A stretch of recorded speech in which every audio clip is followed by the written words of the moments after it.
Guys, welcome back to my channel. Welcome back to another What's for Dinner video. I have 2 dinners and a side dish, both Mexican inspired dinners. Quite a few steps in some of the dinners, but it is super easy. I'm going to break it down for you. So let's get into the video.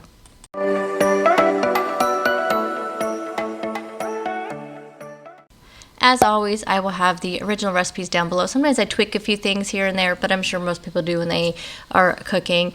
So I am putting in 8 cups of bone broth into my pot here. I need to get a bigger pot. I swear, this is the only big pot I have. I am seriously considering getting a Dutch oven.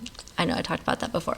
Anyway, that's neither here or there. So I am putting in the 8 cups of bone broth into my pot, and we're going to do that to get started.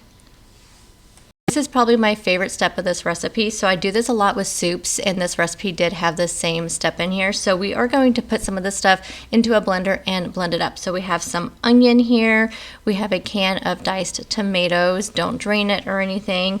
Then we are also going to add in some garlic and a jalapeno. So you don't even have to, I didn't even take the seeds out because I like spicy stuff. If you don't want it spicy, definitely take the seeds out because that does make jalapenos less spicy.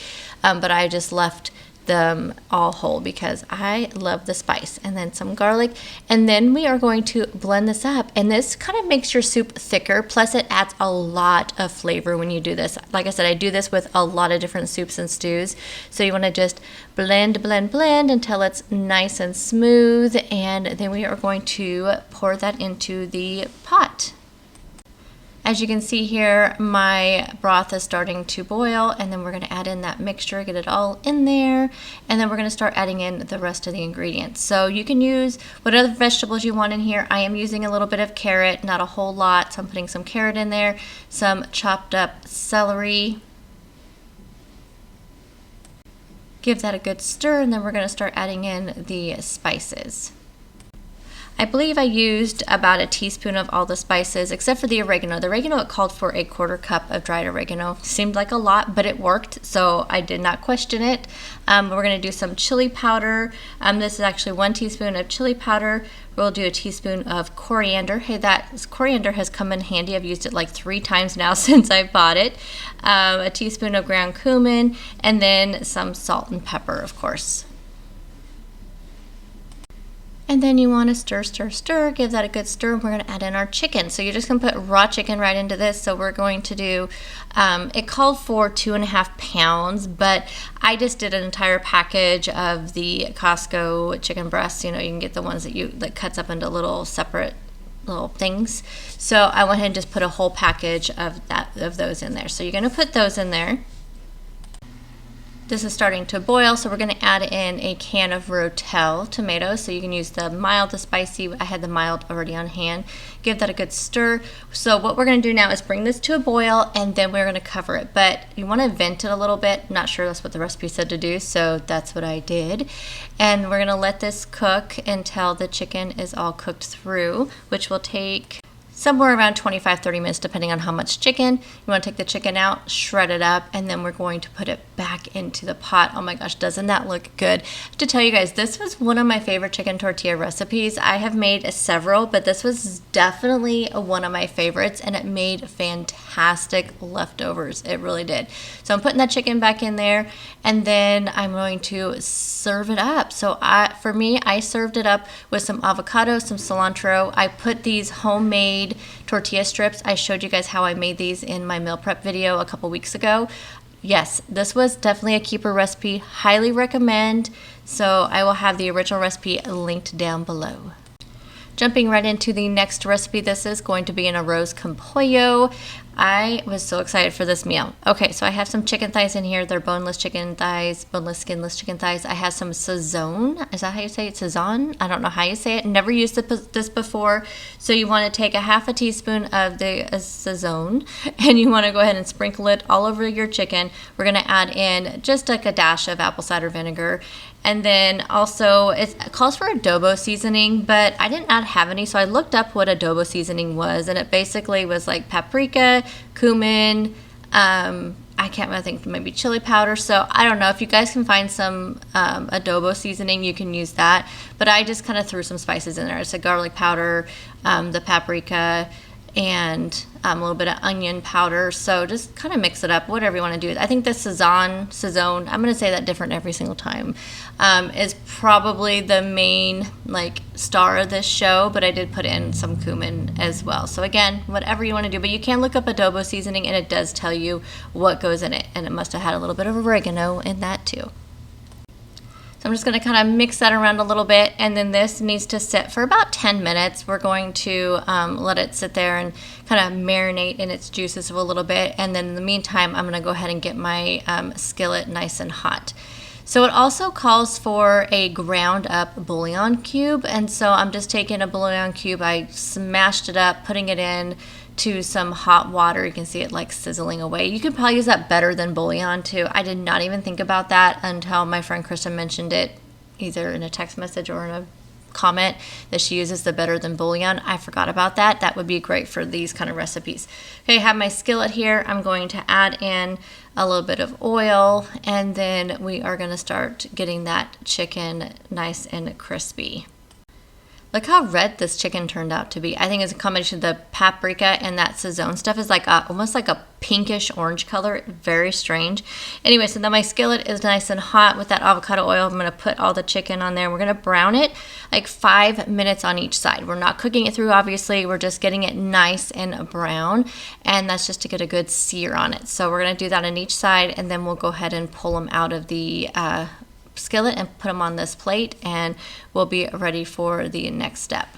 I did not feel like getting my processor out, my food processor out, but it did say to put this part in your food processor, but I did not do it. It said to put your onion, garlic, cilantro, green peppers, and all that in a food processor, but I just cut mine up really well. Anyway, so I have some onions, some green peppers, and some garlic in here, adding in some cilantro, and then we're just going to saute that up really well. I just used, it said you can add in more oil if you need it, but I don't recall putting any more oil in there. I don't think I needed it from the chicken. So I'm just going to saute that up. And it's roughly chopped up a Roma tomato, and I'm tossing that in there. I should have added more tomato. I really did kind of miss that in this, but you want to go ahead and add in tomato, cook it for another minute, and then we're going to add in the riced cauliflower. Since this was frozen cauliflower, I went ahead and thawed it out first in the microwave. So I ended up putting 2 bags of the Walmart cauliflower, which is a larger bag than the Green Giant. I think it's like 12 ounces versus like 9 ounces of the Green Giant. So I'm going to go ahead and stir this around. Now, the original recipe I'm going to link down below calls for regular rice. So it does tell you to put more broth and water in, more broth in there. But we don't want to do that because cauliflower rice is obviously cooked and it doesn't need to soak up all that.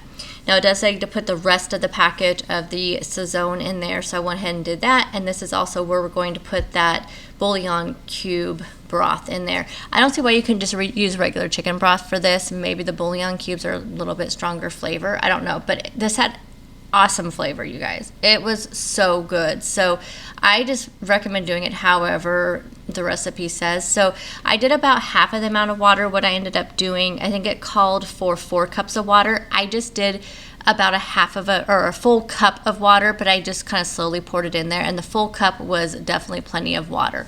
As you can see here, it's starting to come together, so I just mixed it up really well, cooked that cauliflower in with all those veggies, and it started soaking up that broth. Now we're just going to stick our chicken back in there. We're going to really put it down inside of there. If you had a bigger pot, this would go a lot easier. This is the biggest skillet that I have.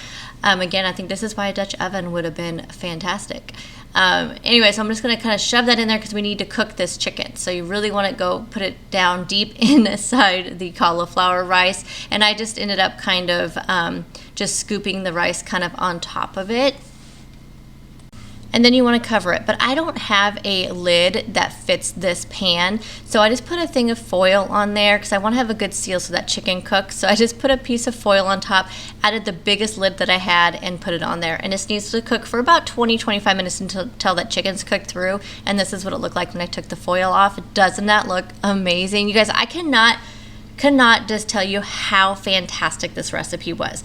It was way beyond what my expectations were. So highly recommend this. Again, you have to do a little tweaks here and there. I actually think Skinny Taste, this is a Skinny Taste recipe, by the way. I actually think she has a cauliflower version of this, but it's using chicken drumsticks, and I just already had used this one before I found the other one, so you may check it out and it may be easier to follow. Now for one of the easiest side dishes and one of the tastiest, I have some broccoli and cauliflower in my bowl here. To that I'm adding in some avocado oil, some garlic, salt, and pepper, my 3 favorite seasonings for everything. Laying it out on a baking sheet. My oven is at 425 right now. I'm also doing steaks with this. My steak marinade is really simple: Worcestershire, a little bit of red wine vinegar, some oil, and garlic, salt, and pepper.